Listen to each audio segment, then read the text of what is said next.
Bismillahirrahmanirrahim. Assalamualaikum warahmatullahi wabarakatuh. Perkenalkan, nama saya Divionarti Nabila dengan nomor induk mahasiswa 12210100024 dari program studi Akidah dan Filsafat Islam Fakultas Usuluddin Universitas Islam Negeri Sunan Gunung Jati Bandung. Pada kesempatan kali ini, saya akan mereview jurnal untuk memenuhi tugas ujian akhir semester ganjil dengan mata kuliah Bahasa Indonesia yang diampu oleh Ibu Farida Nabilah MAG. Baiklah, di sini saya akan mereview jurnal yang berjudul Kajian Retorika untuk Pengembangan Pengetahuan dan Keterampilan Berpidato yang disusun oleh Isbandi Sutrisno dan WN Dijarti, dosen program studi Ilmu Komunikasi FISIP UPN Veteran Yogyakarta. Manusia selalu membutuhkan komunikasi dengan orang lain. Sebagian besar aktivitas manusia selalu ditandai kegiatan bertutur. Kemampuan bertutur atau berbicara bisa jadi merupakan bakat. Bicara yang baik pastinya memerlukan pengetahuan dan latihan.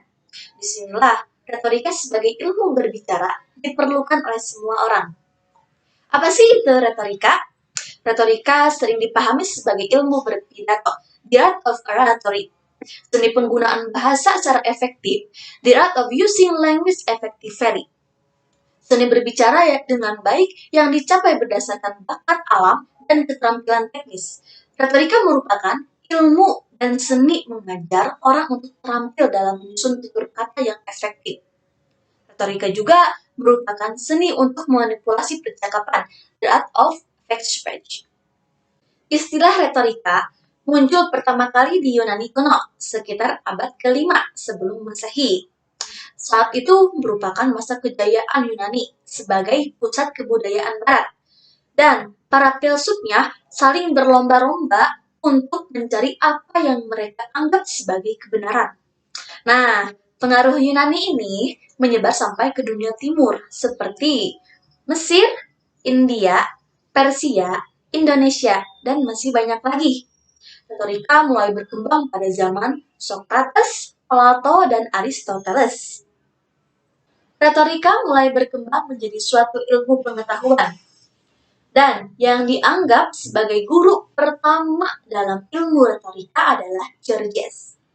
Masih banyak lagi tokoh-tokoh retorika klasik yang menonjol seperti Lysias, Phidias, Protagoras, dan Isocrates. Kelompok ini menyebut aliran retorika mereka sebagai kaum sofis.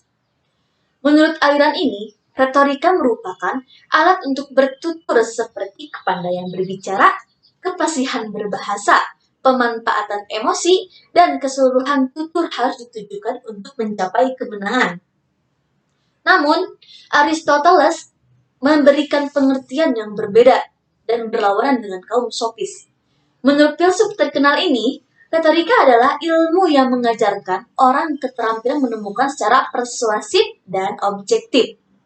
Jika kembali melihat sejarah retorika, banyak ahli atau tokoh-tokoh retorika yang hingga kini pemikirannya mengenai seni berbicara ini masih sering diperbincangkan dan menjadi referensi teoritis. Aristoteles dan Cicero ini yang ajarannya selalu diperbincangkan masih banyak orang.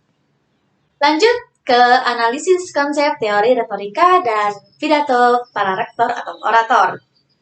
Berdasarkan isi pesan dan tujuan pidato dapat dibedakan dalam 3 bentuk. Yang pertama, pidato informatif.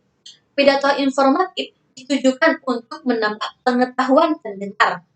Contohnya seperti pidato yang dilakukan Presiden SBY. Yang kedua, pidato persuasif.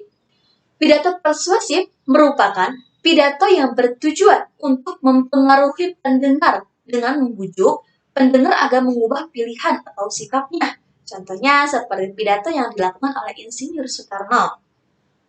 Yang ketiga, pidato rekreatif. Merupakan pidato yang bertujuan utamanya adalah menyenangkan atau menghibur orang lain, seperti yang dilakukan oleh Presiden Amerika yaitu Barack Obama. Next, ke pembahasan pengembangan pidato berdasarkan teori retorika. Monologika. Apa itu monologika? Monologika adalah ilmu tentang seni berbicara secara monolog. Hanya satu orang yang berbicara kepada orang lain atau sekelompokan orang. Di sini ada beberapa jenis pidato. Yang pertama, pidato impromptu. Pidato yang dilakukan secara langsung atau tiba-tiba tanpa melihat teks. Biasanya, pidato ini dilakukan oleh orang yang profesional. Contohnya seperti Ustadz Abdul Somad dan Mama Dedeh. Yang kedua, pidato manuskrip. Dilakukan dengan melihat teks pidatonya. Contohnya, seorang khatib yang melihat naskah dalam khutbah dari Jumatnya. Yang ketiga, momeriter. Dilakukan secara menghafal teks pidatonya, seperti seseorang yang menghafal teks pidato untuk perlombaan. Yang keempat, extempore. Pidato yang disiapkan hanya outline-nya saja atau garis besarnya saja, atau inti dari satu pokok yang akan dibahas. Contohnya seperti ustadz yang disuruh untuk mengisi pengajian dengan tema yang telah ditentukan. Oke, baiklah, kita tarik satu kesimpulannya.